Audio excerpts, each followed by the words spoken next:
बावड़ी और बाकी बिहारी जी की शिकायत मैंने श्रीमान जिलाधिकारी महोदय संपर्क और माननीय मुख्यमंत्री जी से करी थी।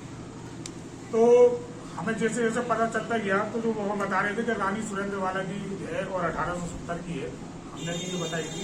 लेकिन त्यों त्यों बावड़ी अंदर खुद रही है, उसके गर्भ में हमें जाने से पता चला और हमने इस बावड़ी की खोज भी करी लोगों से पूछकर और जो पुराने बुजुर्ग हैं कुछ किताबों के माध्यम से।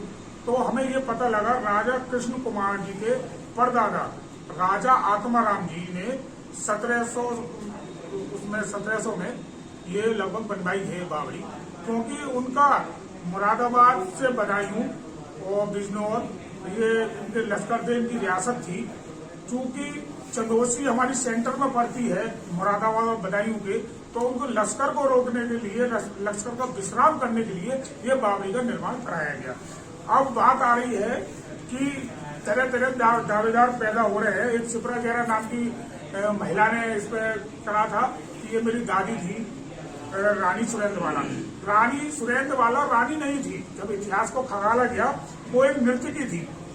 नर्तकी के रहने साथ राजा जगत कुमार जी ने उन्हें एक स्थान दे दिया कुछ समय के रहने के लिए, बसेरा करने के लिए।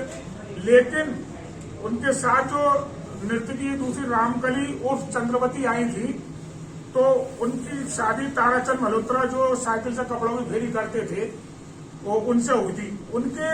उनके बेटे हुए चमनलाल मल्होत्रा, विष्णु कुमार मल्होत्रा और फिर लल्ला बाबू, जो फर्जी तरीके से उस कोठी में जो राजा कृष्ण कुमार का निवास था उस पर काबिज हो गए थे। उनकी 5 पुत्रियां थी जिसमें शिप्रा गेराजी है।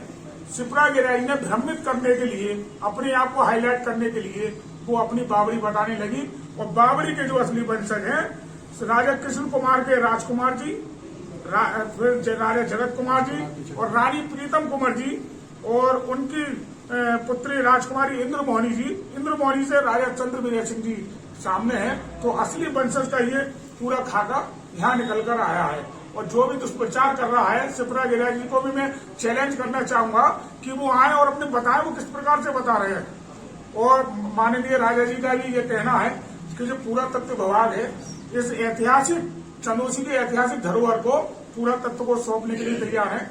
और श्रीमान जिलाधिकारी महोदय जी से भी राजा साहब की बात चल रही है और वो लिखित में देने को तैयार है कि इसे सरकार अपने कब्जे में ले और इसे एक ऐतिहासिक निर्माण, और जो भी राजा साहब से भी अगर बनता होगा इसके बावजूद भी उस ऐतिहासिक निर्माण में या अन्य और किसी उसमें सनातन धर्म की परंपरा को जीवित रखने के लिए राजा साहब हमेशा तत्पर तैयार है। और राजा साहब ने पूरा प्रशासन को आश्वासन दिया है कभी भी किसी भी लायक भी और जिस समय भी जरूरत राजा साहब की पड़ेगी तो इस बावड़ी की सुंदरता के लिए, अन्य सनातन धर्म की जो बांके बिहारी का मंदिर निकला उसकी सुंदरता के लिए राजा साहब हमेशा तत्पर है। जैसे पूर्व